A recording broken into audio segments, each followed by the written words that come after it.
Hello, and welcome to the first episode of the Frumplemeyer Family Podcast. With me is my daughter Namio. She is a graduate of Boise State University in English Lit.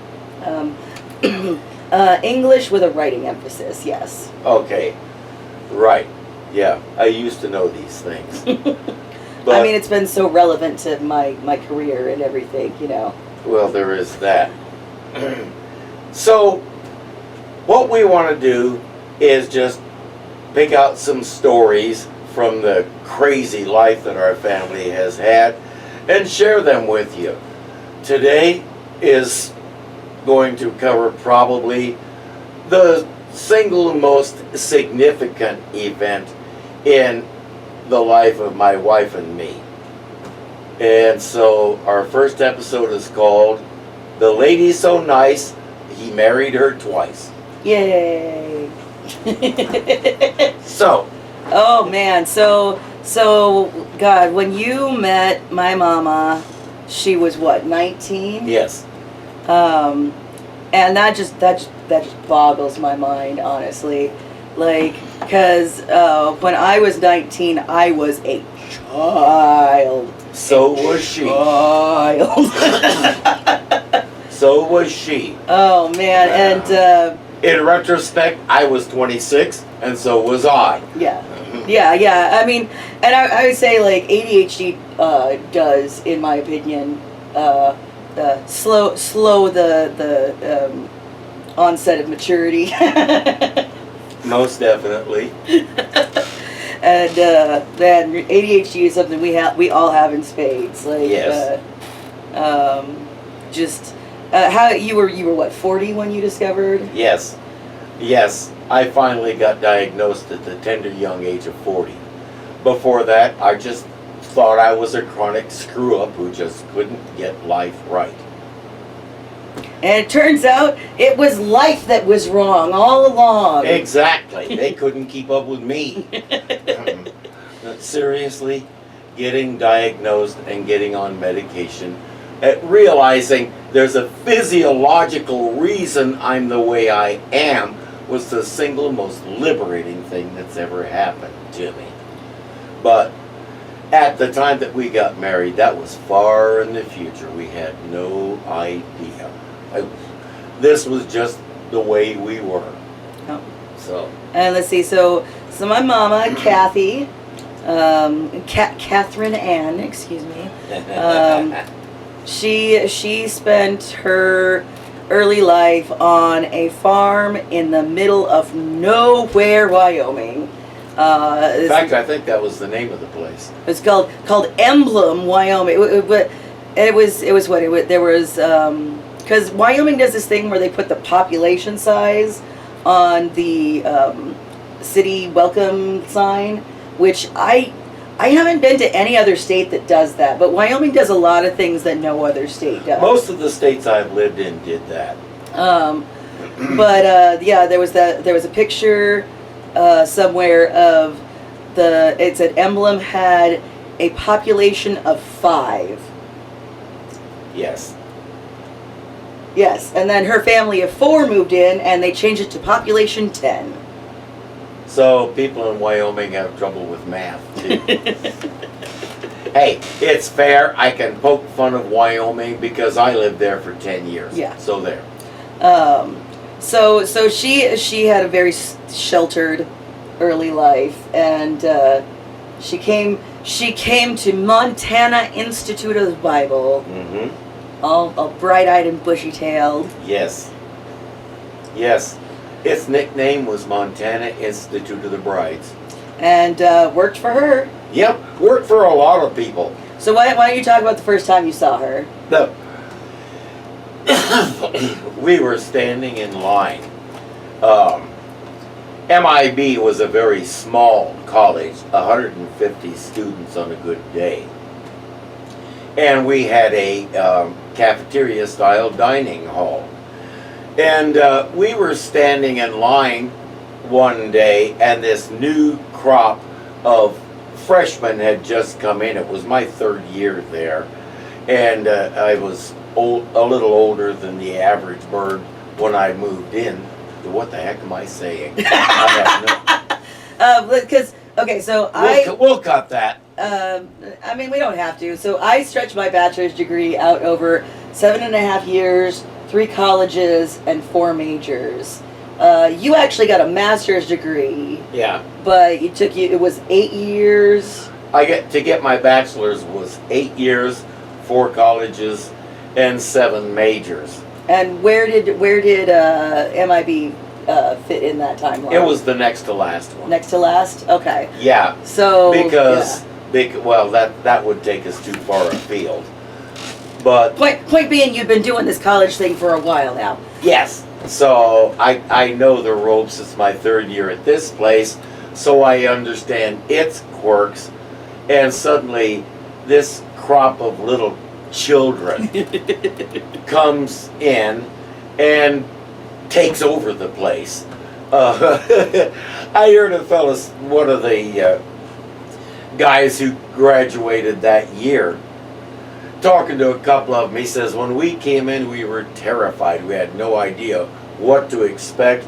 We were looking around like this. He says, you guys come in, you look around, you say, hey, there's more of us than there is of them. We own the place. So I'm standing just inside the door with my buddy Keith. And Keith was a chronic joker just like I was.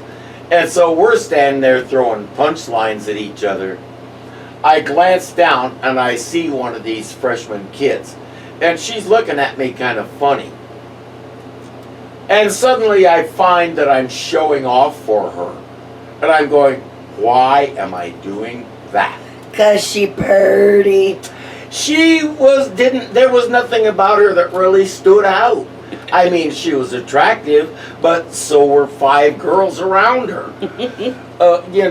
What about her stood out? I had no idea, but I stood there acting like an idiot, cracking jokes that I hoped she'd like. Well, a few days later, some friends of mine were sitting outside talking with her, and they came over and they introduced us. Well, her twin brother had been there the year before, and he was something I don't say on this channel. And he somehow took a major dislike to me. And I'll just explain for a second. My mom has a twin brother, but she got held back in 1st grade for what I understand were like kind of not legitimate reasons, in my opinion. But point being that he was always a year ahead of her, even though they were the same age. Yes. He had been there the year before, did all the campus wildlife he could, disrupted the place as much as he could, and then left after 1 year. Well, here she comes the following year, and they tell me, yeah, this is John so-and-so's sister, and I went, oh Lord. Oh boy. I am not going to have anything to do with her. Well, there was an old abandoned radar installation that everybody called the Dome on top of a small mountain not far from the campus. And she and a couple of other girls were saying they really wanted to go up there. Well, my car, which I named Clyde after Ahab the Arab's camel, was one of the few cars on campus that could make it up there because this was a pretty good hill. And so I said, be out in front of your dorm in an hour and I'll take you up there. Guess who was the only one that showed up? And this was a problem at MIB. Yes, because they had strict rules about dating during the first 6 weeks of the school semester, or your first semester, especially as a freshman. they weren't allowed to date for 6 weeks. A date was defined as any situation where a male and a female are alone together for over an hour. So you could go make out like teenagers for 59 minutes and it wasn't a date. But And like and hearing this in the modern day, like it's just so crazy to me, because I'm like, how did they expect to enforce this? It had to just be like psychological control, and like, I guess, like, depending on snitches, like, pretty much. yeah, like that's the only thing I can figure, because it's like, how are you gonna keep track? Yeah, the people who were in charge of the dorms, the supervisors and whatever, kept an eye on things like that. And we couldn't find anybody else to go with us. And finally I said, oh, we can make it in an hour. And so we went to pull out of the campus. It's a very small, it was a former military installation attached to the dome. And so there was just one main gate, and it wasn't blocked. But I stopped there and I prayed. She told me that really, later on, that really impressed her. So we went up to the dome, we poked around, and I showed her the place and everything. And we came back, and that was the end of it. Suddenly, I couldn't get away from her. It didn't matter where I went, she was there. I mean, it was a pretty small campus, to be fair. Like, how many students were at that school? 150. Yeah, it was a little bit small. Just a bit. And so we started talking. And we became friends. And the Bible schools are weird because they lock you into things. You have like 4 weeks or so to find yourself a church, and you're locked into that. Well, we wound up going to the same one. Not everybody had a car, and I had gotten my car through some act of God circumstances anyway, and so I had no problem sharing it, carpooling, driving people to church and back, driving them into town when I could, things like that. And so she and 4 other people wound up carpooling with me on Sundays. Well, one day we had gotten to be very good friends by this time. It had been a whole 2 weeks.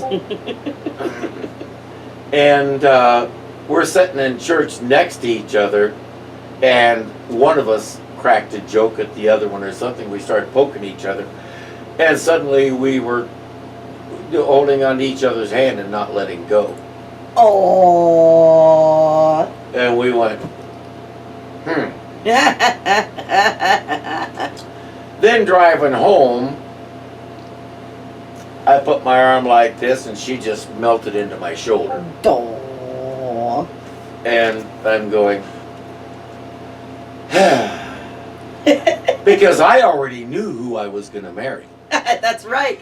Her name was Karen, and she was one of the most beautiful girls on campus. Of course. Mm-hmm.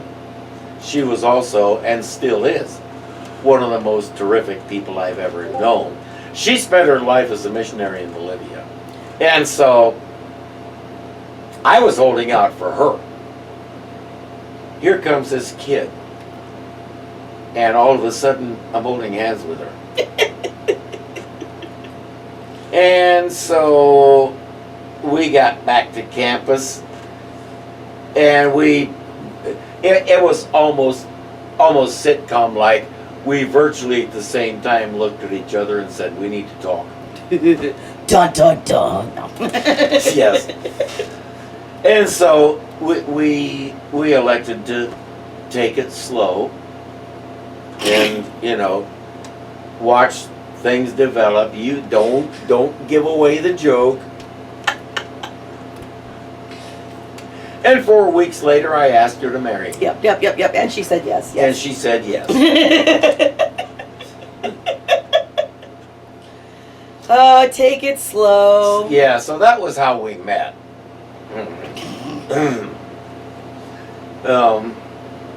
We got married. I'm going to save the wedding for another day because it is a story in itself. Oh, yes. And yes, the events leading up to it. So for now, that was marriage number one. Yes. We were dirt poor when we started out.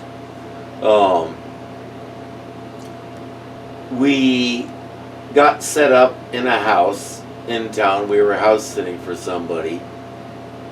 And I found a job at the local truck stop. Well, we were there for 3 months. Some things happened. I lost my job. And the school, MIB, fell apart. As I said, they were a school of 150 students, and they were over $1 million in debt. And after guaranteeing everyone that they would have their jobs in the fall, 2 weeks before they were supposed to open, they fired 14 people, including the entire maintenance staff. And I said, I can't go back there. They sound like that place sounded like pretty culty, honestly. Like when you describe it, like was that the place where like men and women couldn't walk in the same places, or was that a different place? No, that's a whole different. Okay. That was a place in Canada. Oh, okay. So there's so many, it's hard to keep track. Yes. No, it was a typical conservative, dispensational Bible school. There were 100 of them at the time. Yeah. And but I had been taking a class by correspondence through Fort Wayne Bible College in Indiana. And when MIB collapsed, I called up Fort Wayne and said, here's the situation. Well, they took my application over the phone and approved me on the spot. Man, that was a different world. They were amazing. That school, I have always been so grateful to them. They did so much for me. They're now Taylor University, Fort Wayne. But at the time, they were Fort Wayne Bible College, and that's where I got my degree from. My brand new bride and I packed and moved in 3 days. From Montana to Indiana, that's a bit of a drive. Yeah, we had a jam-packed U-Haul trailer pulled behind a little powder blue AMC Hornet with a stick shift. And she had never been to anything resembling a big city before, so driving around the loop in Chicago was an adventure she'll never forget. Oh man, I bet. Like, because even if she'd been to Billings, which is I'm guessing the largest city in Montana, like it's not even that big now. I think it's less than 1 million people. Oh, at that time it would have been about 100,000. Yeah. So that. Man, I can't even imagine that kind of culture shock. Yeah. Oh, there are lots of stories about that too when we got to Denver. Yeah. But we digress. We got to Fort Wayne. I got my degree, and then we moved to Denver, and we were there for 6.5 years. I got my degree, and then she actually got a degree in dietetic technology, we were rolling along with our lives, and we lived several places. I told her if she married me, she'd see the country. She didn't know she'd live in most of it. But we moved several times, so we've lived in like 8 different states. And we had a good life. Well, we were living in Renton, Washington. And it's her, me, Namio, and Namio's younger sister, whom you guys know as Fauna Joy. It was the 4 of us. And she turned 50. And how long had you been married at this point? 30 years. Yeah, so 30 years, 3 kids, raised to adulthood who just wouldn't leave. We'll Sorry. cut that. You can bleep me. Sorry. Oh, I intend to. You had that oldest that just kept leaving and coming back and coming back and coming back. Tell me about it. So It turns out I have ADHD too, and I also can't keep a job. Anyway, sorry. yeah. So the 4 of us are living there, and she has her 50th birthday. Well, for her 50th birthday, she went to Billings with her family because she has a sister who is 10 years older than she is, and so they were celebrating her 50th and her sister's 60th. And she came back different. She came back a different person, and I could see that she was experiencing a massive dose of what we know as decadal review. And suddenly, she and I were fighting all the time about anything and everything. Didn't matter what it was, we just couldn't agree. We couldn't agree on how many toes we had. I mean, it was She was just generally like unsatisfied and just like looking for reasons to fight. Like I remember that, and yeah, and I think sorry. it was you that kept telling us, for crying out loud, figure it out or get divorced. Yeah, no, I had been saying that for a long time because from my perspective, you had been having the same argument over and over again my entire life, and just like get into like these really like shouty fights about it, and then just ignore it for a while, and then have another fight about it, and it just felt like nothing was ever being resolved. And at that point, I was like, you know what, fix it or get divorced, one or the two, because what you're doing ain't working. Yeah. So, I was going to this chiropractor, and June 12th, what am I saying? January 12th, 2011. I'm at the chiropractor's, and I'm actually on the table, and I get a call. You better get back here, Mama's leaving.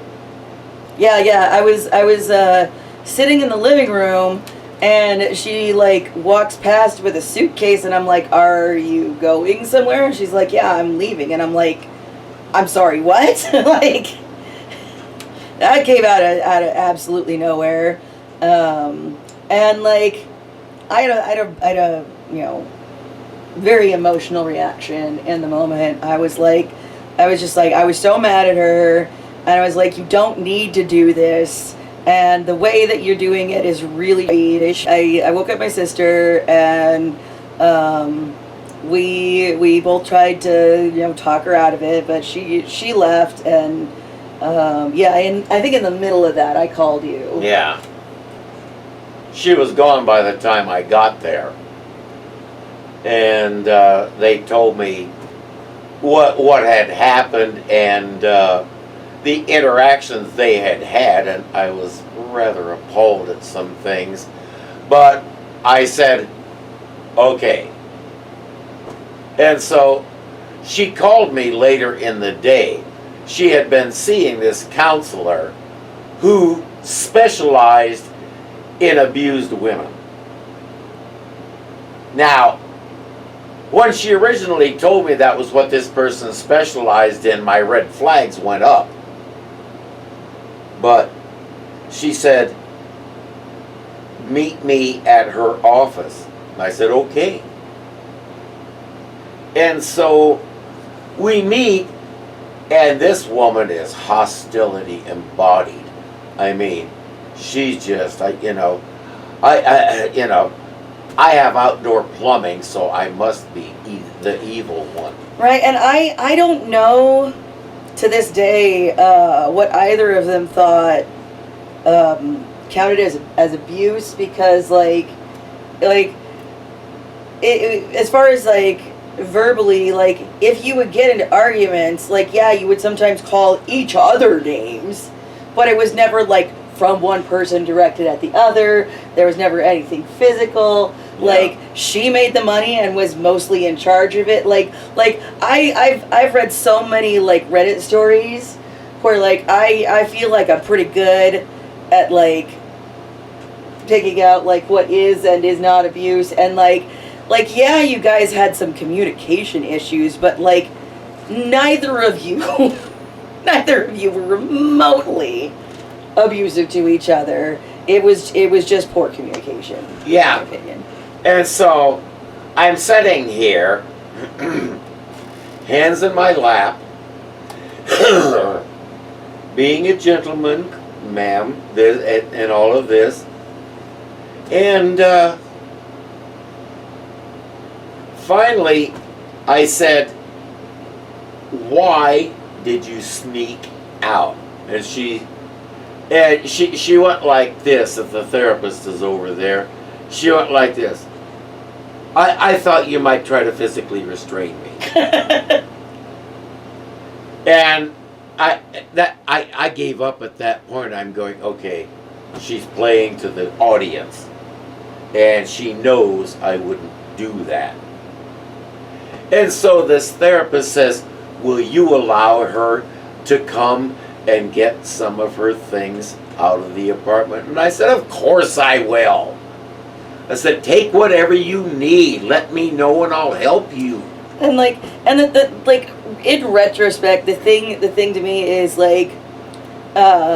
my sister and I would not have reacted as strongly as we did if she had been honest with us and told us that hey, this is how I feel, this is what I want to do. If we had had a conversation, we probably would have helped her. Yes. And it was really just the shock of it that made us kind of react the way that we did. Yeah. And so she actually, we agreed no lawyers. We agreed we would do this amicably, and we wouldn't have any fights or anything, and we wouldn't involve lawyers.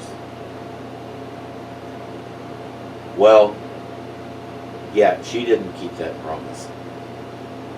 It was a mess, but we got it resolved fairly quickly. And she went her way. She moved into an apartment in Issaquah, and we stayed in Renton.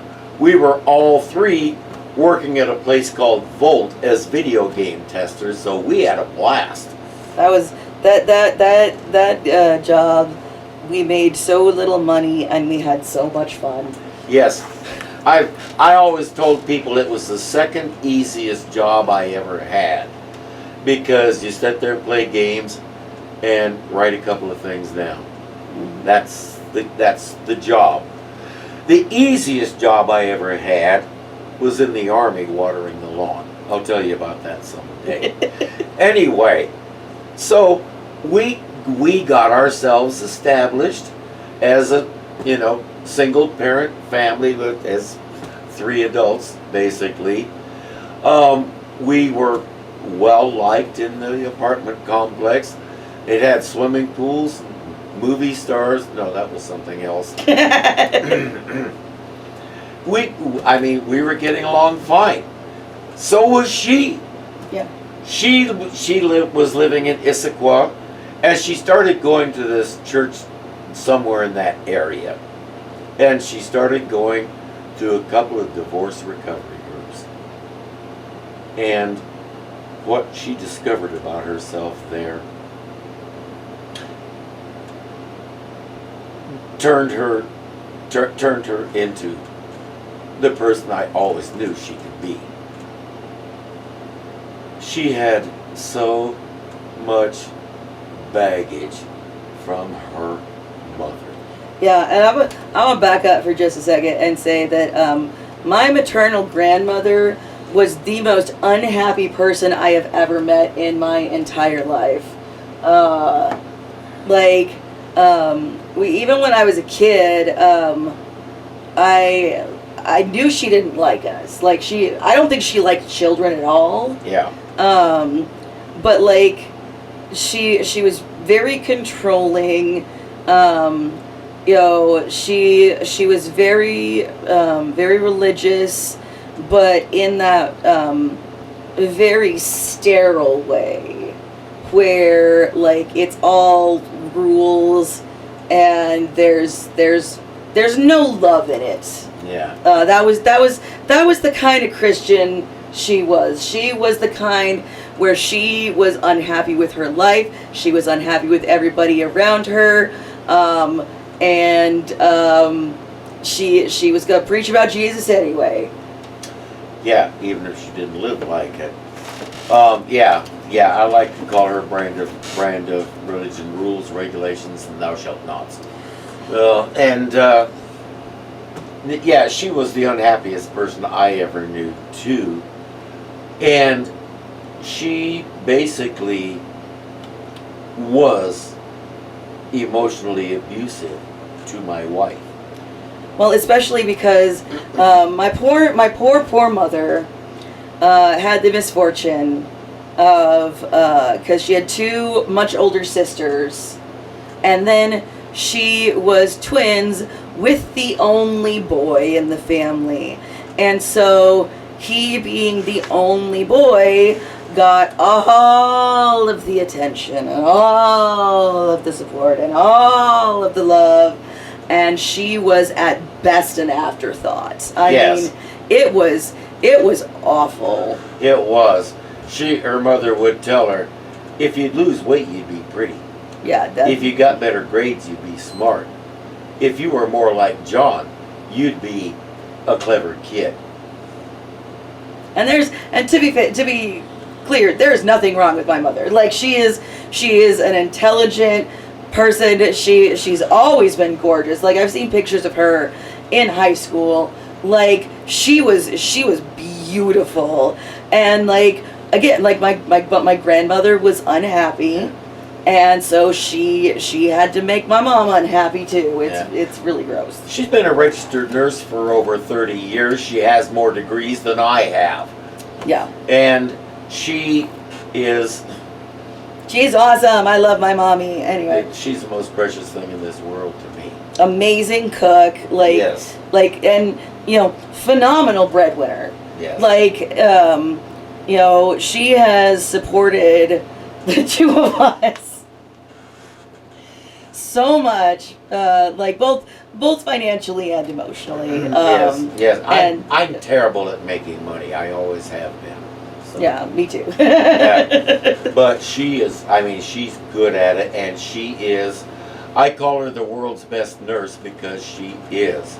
No, not that we're biased at all. No. This is an entirely unbiased, indifferent, anonymous poll. so, anyway, the things she learned about what her mother did to her freed her. All of a sudden, we were talking. She and her best friend were going on a scuba diving trip to Honduras. She had never been out of the country before. She'd been to Canada. That doesn't count. Who counts that? And it was pre 9/11, so it extra doesn't count. Yes. So they were going to fly to Honduras, and she had to be at the airport at something like 5 in the morning. And Issaquah is a lot farther from the airport than Renton is.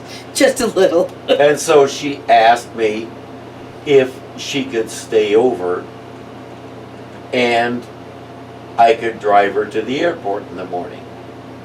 And I said, okay.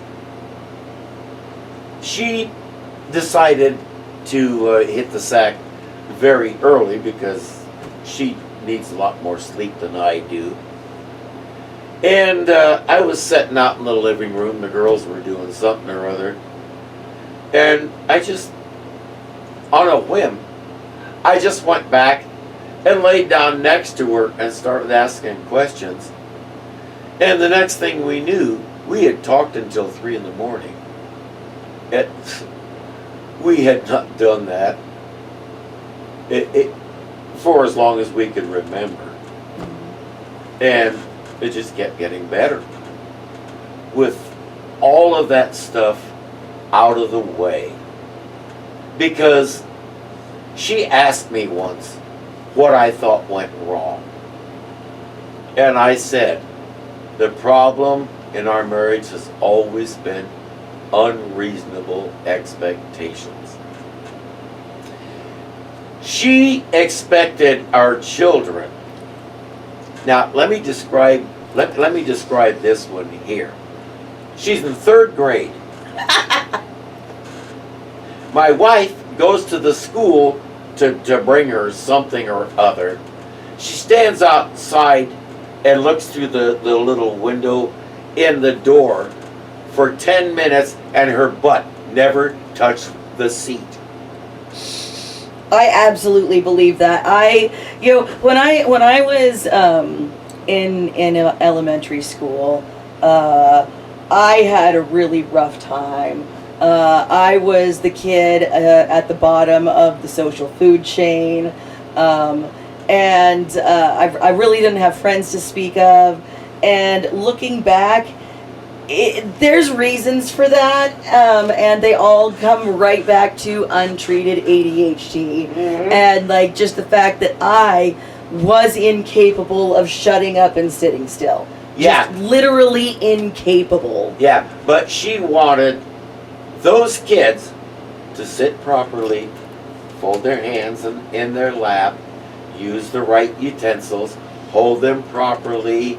I mean, she was the reincarnation of Emily Post. It was just, well, and like that is not her fault. That is her mother's fault. Exactly. Because exactly, but that was the source of all of our issues, because she had those expectations she picked up from her mother that were never going to happen. She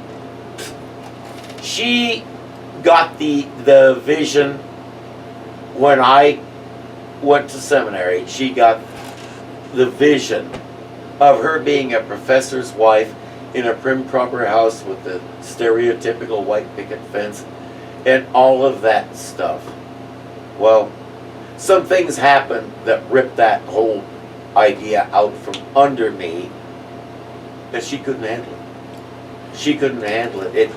It just got worse from there. And it's so funny to think about that now, because if she had gotten that life, she would have been so miserable. I know. So miserable. Yeah. Like, she hated staying home with us. Yes. And like, I don't blame her, because it's just, it's not her personality. And she has excelled at every job she's ever had. She has. Like, she is an amazing worker. And like the times in her life when she's had to like not be working, she's gone stir crazy. Yes. Because she needs that. She does. And the thing was, the only reason we had kids was because she felt it was expected of her. Which is, in my opinion, because it's expected is the worst reason to ever do anything. Agreed. Literally anything, but especially major life choices. Major life choices like getting married and having kids, like doing those things because of like family or cultural or societal pressure. Worst decision. Yes, and in her case, it was what her mother had pounded into her head from birth, and it took getting divorced. It took a trauma that big for her to realize it and to finally shake it loose. And when she finally started talking about that, I just said, "Oh my word, let me tell you." I didn't actually say it like that. Well, and but we started exchanging stories and how we felt and what we saw and things like that.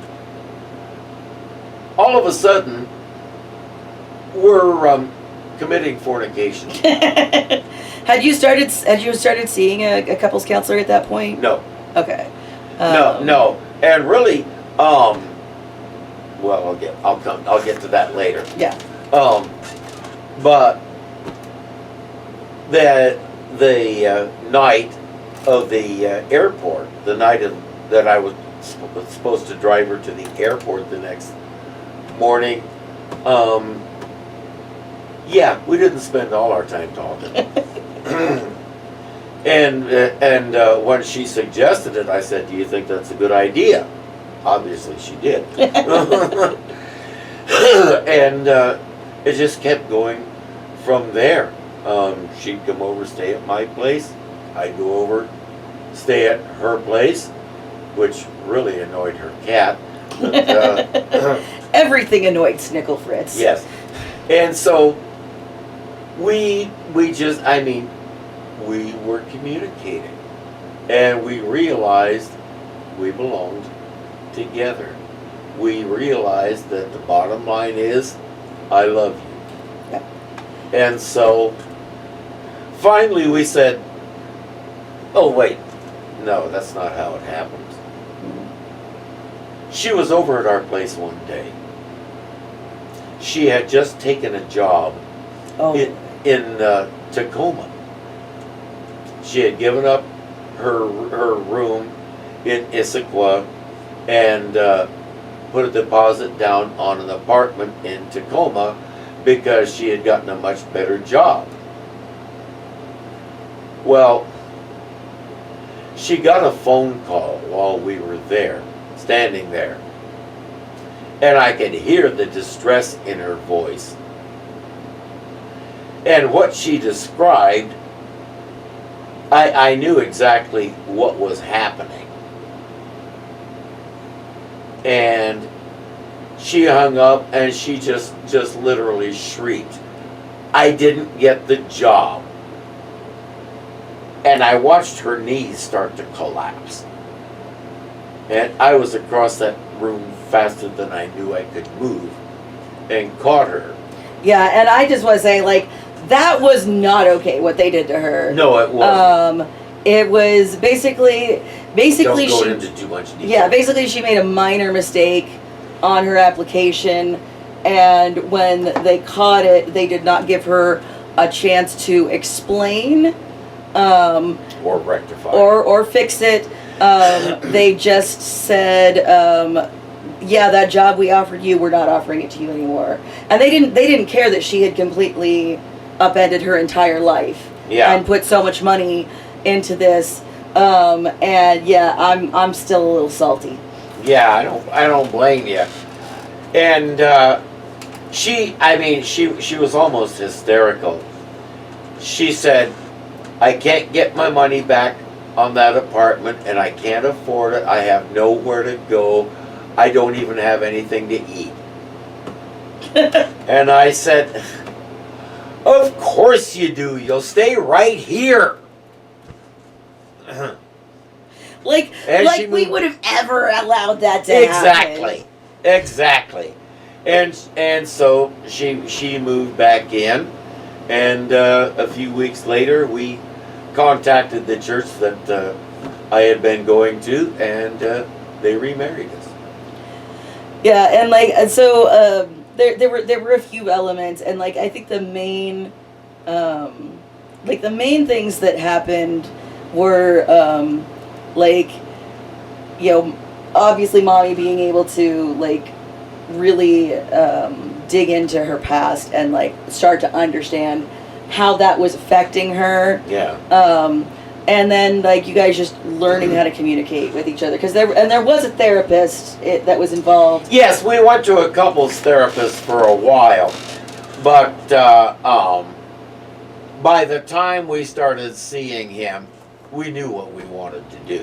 Yeah, but he was really good for you because he like really focused on the communication skills. Yeah. And in my experience, it's like regardless of what the relationship is, it's when you stop talking that it starts to fall apart. And Yeah. and yeah, that's such a core. In our case, I have to say, we stopped talking because we stopped laughing. Yeah. If you can laugh your way through something, you can learn to talk. That's true. If you can see the good, the fun, the enjoyable, the silly in a situation, because here we are. She's a registered nurse. I'm doing YouTube. And we're doing this game testing stuff. In the meantime, we go swimming, we walk the dog, and we just go scuba diving, and she and I go scuba diving. This was the life we had, and we enjoyed it. We could laugh. We could, I mean, we were happy, but somewhere along the way, some of the pressures started pushing in, and we lost the laughter. And Don't do that. Yeah. And I think that, you know, the other thing is that, like, people aren't born knowing how to talk to each other. Yeah. People aren't born knowing how to deal with their traumas. Like, everybody, everybody finds their own coping mechanisms. And sometimes they're, and we develop them because they work at the time. And we'll keep using them even when they stop working because we don't know any other way to do it. And it is so, like, one thing that has been driven home to me is just the importance of knowing what you can handle on your own and being honest about when you need professional help. And I say professional, I mean professional, because you guys went to a few different pastors who frankly sucked. Yeah. When I went through a pastoral ministry program myself, and we had one semester where we talked about counseling, that really hit home for me that, oh wow, a lot of pastors should not be doing counseling. Yeah, it was the same at the school I went to, one semester, and you're supposed to be qualified to counsel people as a pastor, and And I just want to say, me just like reading Reddit stories for a few years has me in a much better place to counsel people than the actual schooling that I got in counseling, because those were not actually very helpful books. Yeah, and as opposed to real life. Real life. And I've also been to real therapy. Like, I was in very intensive therapy for 3 years because I had a breakdown in 2015, and it like psychology is a field that people have a lot of strong feelings about, and it's because there is a layer of subjectivity to treating someone else, their been a lot of mistakes made in the past, but like the collective knowledge of psychiatry, and you know the therapy, the proven tested therapies that are out there right now. For me, it was dialectical behavior therapy, or DBT, makes such a huge difference. And it's so important to me to recognize, like, I'm not good at everything. I'm not going to be good at everything. And like, I need help sometimes. And you know, there's also this, you know, stigma in society that, like, especially in like older generations, where like you only go to therapy if there's something really wrong with you. Yeah. And that's silly. Like, everybody needs help sometimes. Yes. And you know, it can be really good to just get another perspective sometimes. Just like have someone else, you know, look at it from the look at the situation from the outside, and tell you their opinion. Yeah. On top of everything else, if you watch the channel, you probably know that my wife is an amazing painter. She will bring a painting home and she'll say, I hate it. And I'll say, let me see it. And she'll hold it up, and it'll be one of the most gorgeous things I ever saw. And I tell her so. And she, really? Say, give it to me. Now, look at it from over there, and look at it as though you're not the one who painted it. It's just, oh, that's pretty good. Different perspectives, a new pair of eyes, a new pair of ears is not a bad thing. And like, and when, I know for me, when I'm really emotional about something, like, it can be impossible for me to like achieve that kind of distance within myself. Like, if I'm too close to the situation, like, I will need that sometimes to wake up and be like, oh, maybe I'm not the one in the right here. Like, or you know, whatever. Too close to the situation. That's why surgeons don't operate on their own families. Yes. So. Well, that is the story of the lady so nice he married her twice. The capper to all this, our original anniversary was June 14th. We got remarried on June 14th, so we wouldn't have to memorize a new one. And the pastor, because there wasn't like a church ceremony or anything. It's just like the five of us, or was Becca there? No. Yeah, it's the four of us, and then the dog. Yeah. In just like a multi-purpose room in the church, and he like, yep. He did the ceremony with the vows. And he said it was the first wedding he'd ever been to with a dog, so. Yeah. We had brought our dog, and it was getting hot in the car, so my other daughter brought him in. Yeah. And he was in the wedding. So, that's the story. I hope you enjoyed it. I am Irving. This is Namio. This is Hazel. Regular viewers of the channel know Hazel better than they know me. And this is our first attempt at a podcast, so we would love feedback. Definitely. Please, constructive feedback would be lovely. The "you suck" version, I mean, I already know that, so that's fine. We don't need that. I have the world's greatest audience. You've said that many times. They don't do that. Okay. Well, good. So yeah, but, my audience is made up of the greatest people I could ever know. So. Oh, and speaking of which, if you think of any like brief stories that Irving has told during his various episodes that you would like to hear expanded versions of in future episodes, please put that in the comments too. Yes, good idea. Because I know you've told just millions of like little bitty anecdotes that probably could use a little fleshing out. Probably. Yeah, I've had a weird life. I mean, me too. Yeah, I just had more of it. That's true. I mean, given that you're my father, I would hope so. If I was older than you, that would be some weird, like, time travel shenanigans. We could get rich selling ourselves to science. Right? On that note, thank you for watching.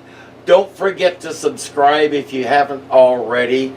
And if you feel like it, you can become a patron of this channel for as little as $2 a month. The link is below. We will see you next time. Until then.